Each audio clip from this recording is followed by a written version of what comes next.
Gente, vamos lá, né?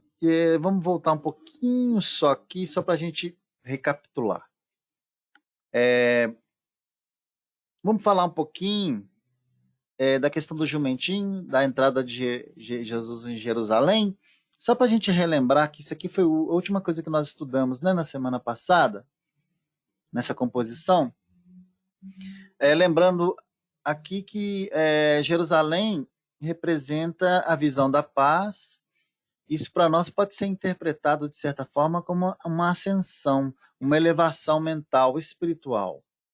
Então, para chegar a essa elevação espiritual, né, que ele explicita aqui que é um caminho, isso é um caminho, quer dizer, é um esforço, o caminho precisa ser caminhado, ele precisa ser andado, então exige um esforço de nós. Nessa representação, e quando a gente faz essa representação, a gente está falando da nossa reencarnação nesse estágio evolutivo, nesse planeta de prova e expiação. Isso quer dizer, essa representação atual que temos, nas necessidades atuais, a gente precisa, no exemplo do jumentinho, que é filho, o jumentinho que é filho da jumenta, como diz mesmo a Jaque no último estudo, ele é filho, então, dos movimentos animais que aí nós ainda temos dentro de nós. E o Cristo precisa assentar sobre ele e direcioná-lo por esse caminho que leva à conquista dessa visão da paz. E aquele que vê a paz, ele vê a paz em tudo. Ver a paz é ver a perspectiva da vida sob um olhar de compreensão espiritual, sob o entendimento de uma expressão espiritual que tem que habitar na nossa psique, no nosso pensamento. É um raciocínio. E esse raciocínio, quando a gente fala de um raciocínio, não é só um pensar, é um sentir. Então, é um conjunto.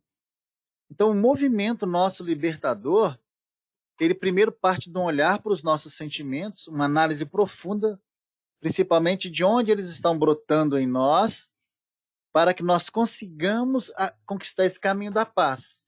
Esse caminho da paz é o caminho da não contradição interna, dos inconformismos, onde a gente elimina esses elementos para ter um ambiente limpo e de paz interna. Então, elevar-se nesse propósito aqui é fazer esse Cristo interno desenvolver e a gente não responder mais aos estímulos da vida sobre a intemperança reativa desse homem velho que habita em cada um de nós. É fazer esse homem velho cada vez ser menor dentro de nós, mas não suprimindo ele, gente, não é abafando, não é tapando ele, é entendendo-o e desenvolvendo-o. Desenvolvendo através da compreensão, do raciocínio lógico e de sentimentos. Que os sentimentos negativos ainda vão brotar muito, porque nós somos produtores desses sentimentos. Que é as reações que a gente ainda tem galgadas no instinto que nos traz para o homem do passado, o homem velho.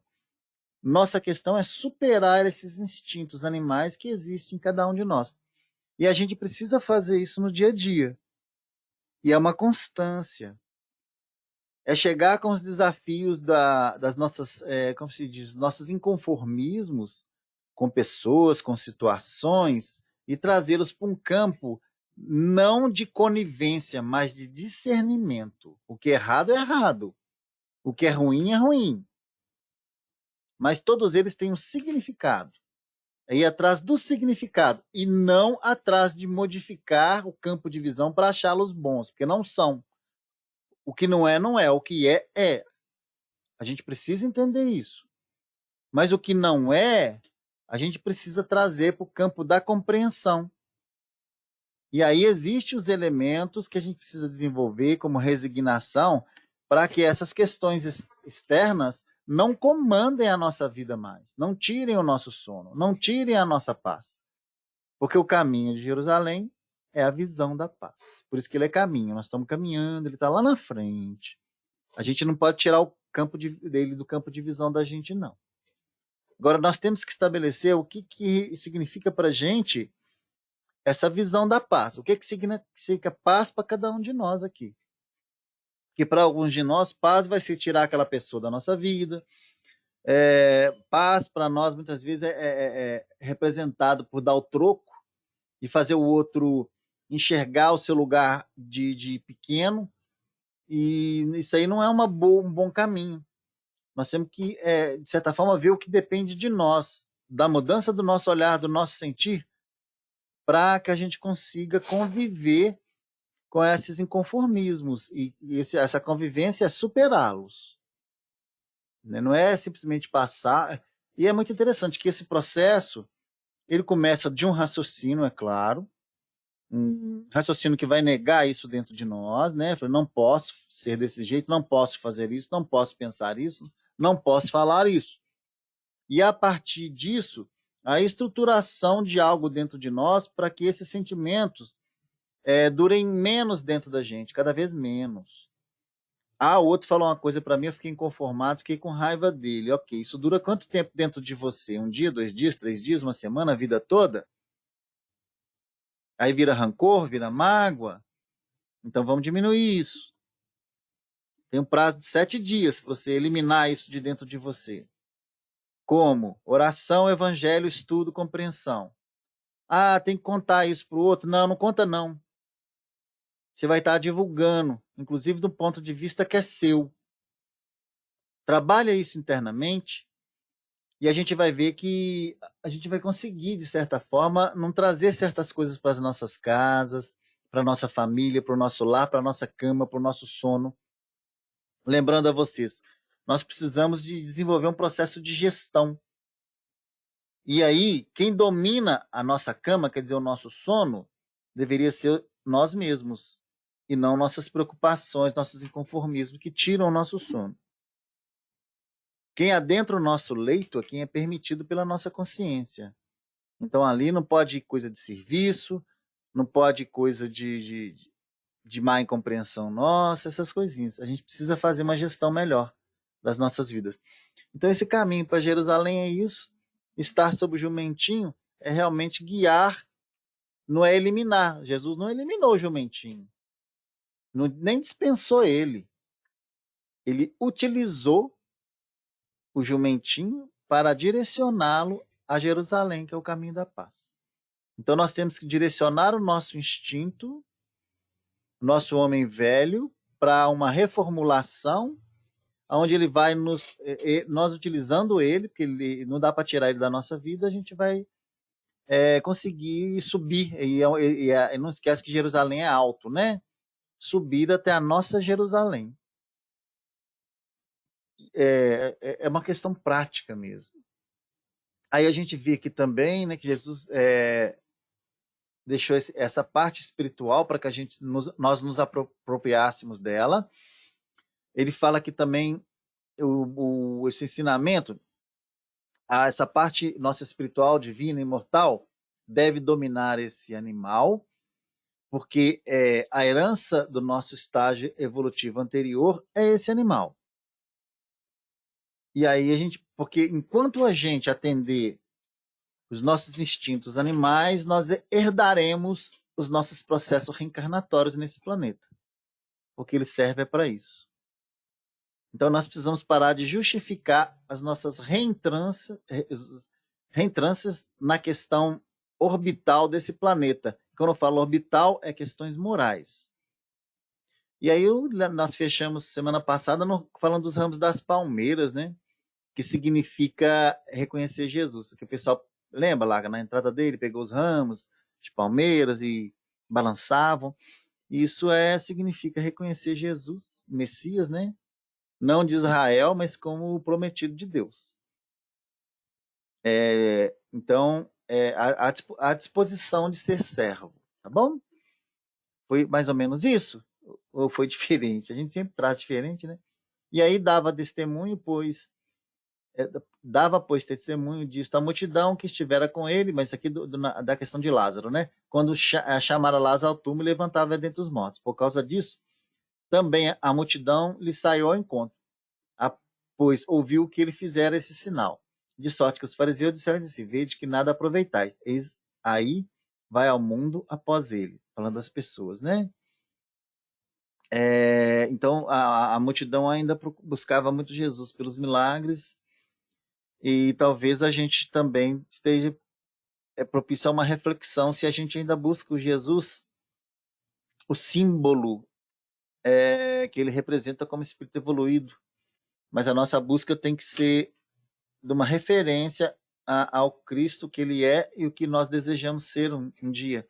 E para isso a gente desenvolver essa nossa aderência a esse projeto, que é um projeto individual de cada um de nós. Então, a gente tem que consultar a nossa consciência para ver o que nos atrai em Jesus. Verdadeiramente, gente. Essa é uma questão, assim, uma pergunta interna. Porque talvez a gente ainda esteja vinculados ao Jesus histórico e ao Jesus milagreiro. Depende do que a gente tem feito nas nossas orações. A gente tem pedido para ele, né? A gente tem que, através das nossas orações, nós conseguimos fazer essas análises. Jaque? Ô, Marcelo, eu tenho assistido uma série no Netflix que chama Maria de Magdala. Eu estou achando ela muito interessante, porque é sobre Maria de Magdala, né? Só que aparece o tempo todo as passagens de Jesus. E, assim, ele tem mostrado essa série, Jesus, de uma forma tão simples, sabe, assim, que faz a gente refletir muito, assim, sobre essa questão de se ter colocado Jesus de uma forma muito longe da gente, sabe? E ele, nessa passagem, mostra assim, uma grandeza espiritual muito grande, mas com muita simplicidade no dia a dia, sabe? A gente começa a perceber a forma diferente dos outros, uma elevação espiritual muito grande, mas, ao mesmo tempo, sem aquela distância que, às vezes, as religiões foram trazendo, sabe? Entendi. Então, eu tenho achado muito interessante isso. É exatamente isso que você está falando, né? A gente, às vezes, tem um Jesus muito introjetado numa distância, né? Sim. Como, assim, identificado ao Deus, né? Um Deus inatingível. Isso aí nos faz ficar cada vez mais com dificuldade de alcançar esse Cristo interno, né? Pelo tanto de coisa que a gente vê, muitas vezes, na gente, como ainda muito longe disso, né? Sim. Mas ele mostra, assim, no dia a dia, na simplicidade do dia a dia, faz a gente ver que é possível, né? Assim, eu tenho gostado muito dessa série por isso. Ela é grande, mas ela é encantadora. Eu tenho adorado assistir. Eu recomendo a todo mundo, porque o mais interessante dela, tem uma história toda legal atrás, mas o mais interessante dela é ver as passagens de Jesus. Eu acho que isso que você falou, esse distanciamento, talvez seja pela questão que nós não simplificamos o Jesus para a gente. O Jesus, ele é adequado ao entendimento e à vida de cada um de nós e à necessidade de cada um de nós. Então, a gente, assim, de certa forma, a enxergar o Jesus ainda na cruz, ou enxergá-lo nessa distância que a Jaque falou para a gente, é tirá-lo da sua simplicidade, quer dizer, a sua sintonia com a simplicidade do nosso cotidiano. O que é simples para a gente na atualidade? O nosso cotidiano. É levantar, escovar dente, tomar banho, vestir a roupa, tomar café, sair para o trabalho, pegar o carro, encontrar com os outros carros nos semáforos, e ter atitudes no trânsito, chegar no serviço, é o bom dia, é o olhar, é a disposição do trabalho, porque tem gente que vai para o trabalho, traz preocupação do serviço, e chegando em casa, traz preocupação do trabalho. Ser íntegro nessas questões, observar tudo, servir a uma causa maior do que simplesmente justificar o salário, e ser honesto. Isso é honestidade, né? Eu estou aqui para promover algo e que ele seja muito bom para todos, para a empresa, para mim, para os meus colegas, para os meus líderes, para a sociedade, e vai por aí afora, e para a sociedade em si, o que eu tenho feito, né? Eu tenho ajudado a diminuir a fome, as diferenças, os raciocínios ilógicos, mas sem violência. Sem violência, através do exemplo da minha vida. Então, esses movimentos que aproximam Jesus do nosso discipulado. Porque, assim, eu falei apóstolo lá no começo, mas apóstolo ainda é muito para nós. Nós estamos no discipulado, nós estamos no encantamento da palavra dele, da vida dele, e alguma coisa deles reflete na nossa consciência já. O nosso estado de violência para com o mundo ele tem diminuído, as nossas reações violentas, seja por diversas vias, pensamento, energia, atitudes, palavras, etc.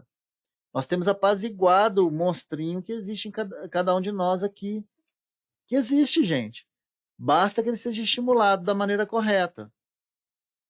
E muitas vezes a espiritualidade evita que essa maneira correta de estimular esses monstrinhos que existem dentro da gente aconteçam na nossa vida, para que a gente possa ter uma experiência com esse ser novo futuro, que é o ser angelical que vai nos habitar em nós daqui a pouco. Então ela nos poupa desses estados de violência e nos dá um prazo. Falou, olha, vamos dar um prazo de 3, 4, 5 reencarnações para que ele tenha contato com essa disposição novamente e possa resistir. Porque a resistência comprova a superação. Então, o nosso planejamento reencarnatório sequencial, muitas vezes, ele evita isso, para que numa dimensão de 3 vidas à frente, 4, 5, eu consiga olhar para aquela situação e ter a tolerância, a resignação que estão necessárias a um ser angelical. Porque o que nos aguarda é um trabalho muito próximo a libertar almas, coisa que Cristo fez ao vir aqui, libertar almas dessa nuance animal que existe dentro de nós. E aí, na simplicidade do meu dia a dia, que eu enxergo Cristo. É quando eu olho para alguém, é quando eu vejo, quando eu falo, quando eu penso, quando eu desejo, e eu direciono as minhas energias. E aí a gente entra agora no 20. Ora, aí aqui é o contato com os gregos. Eu achei tão interessante, que acho que é a única vez aqui que Jesus tem contato com os gregos. Ora, entre os que subiram para adorar durante a festa, havia alguns gregos, estrangeiros. Estes, pois, se dirigiam a Filipe. Depois nós vamos falar um pouquinho de Filipe, tá? Só para a gente lembrar. Que era de Betsaida, da Galiléia, e lhe rogaram: Senhor, queremos ver Jesus. Filipe foi dizê-lo a André, e André e Filipe comunicaram a Jesus. Respondeu-lhe Jesus: é chegada a hora de ser glorificado. Vamos parar no 22 aqui, então. Falar um pouquinho de Filipe. Então, ó, subiram para adorar durante a festa. Então, subiram. E esse adoração durante a festa, o festejo. Festa é boda. Não vamos esquecer disso não, tá, gente? Algumas representações a gente já estudou atrás. Festa é boda. Geralmente festa representa uma boda. Uma junção, um casamento. É um festejo de um casamento. Nesse caso aqui, não era isso, né? Mas geralmente festa representa junções. Festejo de alguma coisa. Nesse caso aqui, acho que era Páscoa, não era? Lá atrás nós vimos? Acho que era, né? O festejo da Páscoa, que também significava união, mas a Páscoa teve várias representações, né? Eu acho que é isso. Depois eu olho lá atrás, tá, gente? Eu esqueci aqui. E havia alguns gregos. Filipe, vamos falar dele. Filipe, claro, apóstolo, né? Que a gente já sabe. Ele aparece, ele é mencionado nos evangelhos de Mateus, Marcos, Lucas e João. Então, Filipe nasceu em Betsaida mesmo, na Galileia. E isso aí você acha referência disso em Mateus, Marcos e Lucas, por isso que eu referenciei lá. Ele perde o pai exatamente na ocasião que ele conhece Jesus.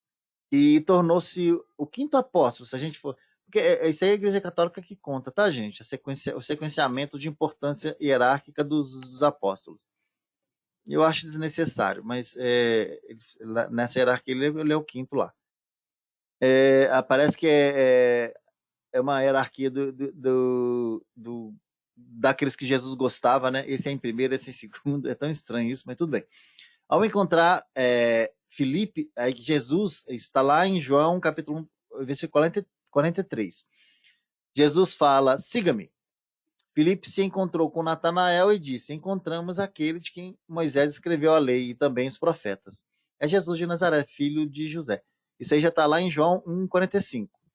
Então, quando a gente percebe a representação de Filipe, que é aquele que direcionava. A gente vê também as atitudes de Filipe na ceia e depois também na multiplicação dos pães e peixes e na ceia, tá? onde tem marcas fortes de Filipe. Acho que tô lembrando, tá, gente? Desculpa aí a minha demora de falar, mas é porque lá na multiplicação dos pães e peixes, acho que ele é aquele que fala que nem com todo o dinheiro, todo o salário, ele conseguiria alimentar aquela multidão. E na ceia também ele fala alguma coisa, que depois eu lembro, a gente traz aqui para o grupo. Então, o que a gente percebe aqui, a chegada dos gregos, Filipe, eles queriam ver Jesus, e pouco antes disso a gente vê a morte e Jesus, né, devolvendo Lázaro à vida. De certa forma, não através da morte, mas através do estado cataléptico que ele estava. Então, esse estado, possivelmente a gente viu isso lá atrás, ele poderia ter passado por um ritual, era muito comum isso. E os gregos usavam muito isso. Aí Jesus responde aqui no 20, né, 21. Desculpa, é o 23. Respondeu-lhe Jesus: é chegada a hora de ser glorificado o Filho do Homem. Em verdade, vos digo, esse aqui é interessante, se o grão de trigo caindo na terra não morrer, fica ele só, mas se morrer, produz muito fruto. Possivelmente Jesus falou essa frase para os gregos, e com alto conhecimento dos costumes deles, então ele estava, assim, de certa forma, ele possivelmente direcionou isso aqui para os gregos. E a gente vê que uma associação muito grande, possivelmente ao ritual que Lázaro participava, a um ritual muito comum entre os gregos. Então a gente vê essas questões. Os gregos, eles trabalham de uma forma muito diferente nas questões do conhecimento espiritual. E aí a gente sabe que naquela época os gregos eram muito propícios ao estudo, à pesquisa, ao desenvolvimento. E esse conhecimento ele era restrito, nem todos tinham acesso a ele. A gente vê isso na questão dos egípcios, etc. Então, quando a gente fala também na questão do grego, o grego também, ele explicitamente, ele trabalha em vários níveis de entendimento.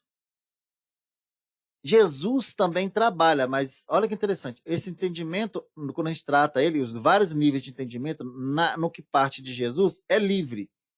Ele depende do desenvolvimento daquele que tem acesso às escrituras, aos ensinamentos. Os gregos, eles tinham dois níveis de entendimento, que a gente chama de profano e sagrado.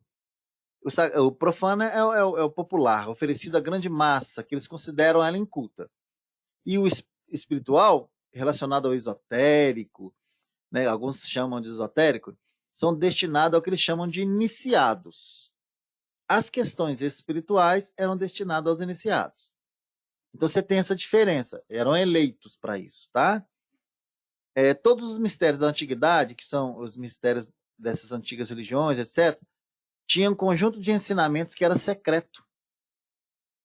E um deles, os mistérios de Eleusis, que nós falamos lá atrás, que possivelmente Lázaro também seguiu uma linha que era tinha um costume, né, de tomar-se um líquido lá, uma erva, e entrava em estado de catalepsia, mas isso significava o renascimento.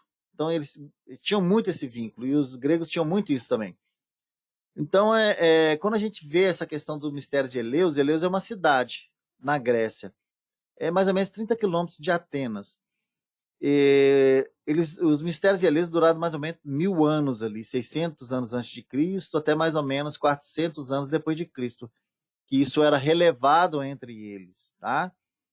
O Eleusis se baseia, os princípios de Eleusis aqui, eles se baseiam na mitologia grega. Aí tem uma história de uma filha de uma deusa, que é Perséfone, que foi raptada por Hades, né, que é um outro, é o rei do lugar dos mortos na história, quando ela colhia flores, e aí, de certa forma, a mãe de Perséfone, que é Deméter, a deusa da terra cultivada, que eles direcionavam isso, o culto a ela, das colheitas, das estações do ano, e ela que propicia, inclusive, a colheita do trigo.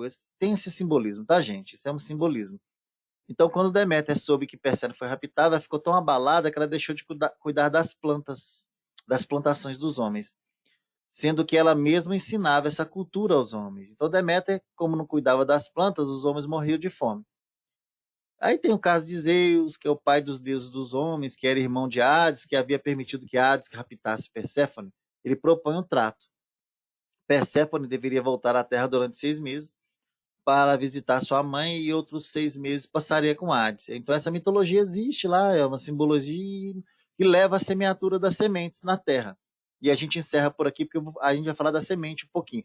Contei esse caso todo para falar da semente, do processo de germinação e, consequentemente, da colheita que vem depois.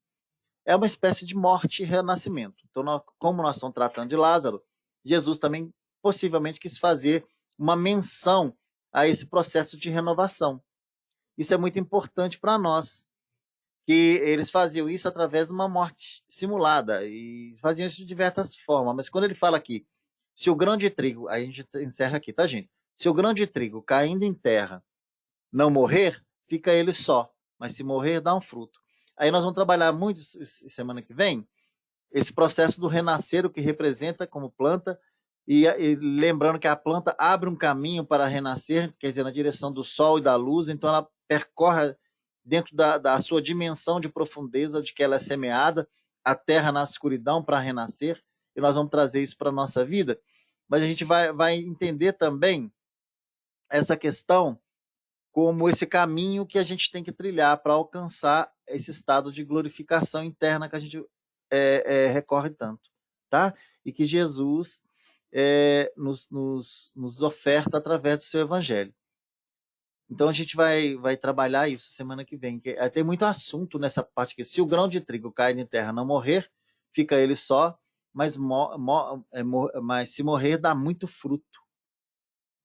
Então a gente vai trabalhar isso com semana que vem, tá bom? Jaque, com você. Ok, obrigada, Marcelo. Então vamos, né, gente?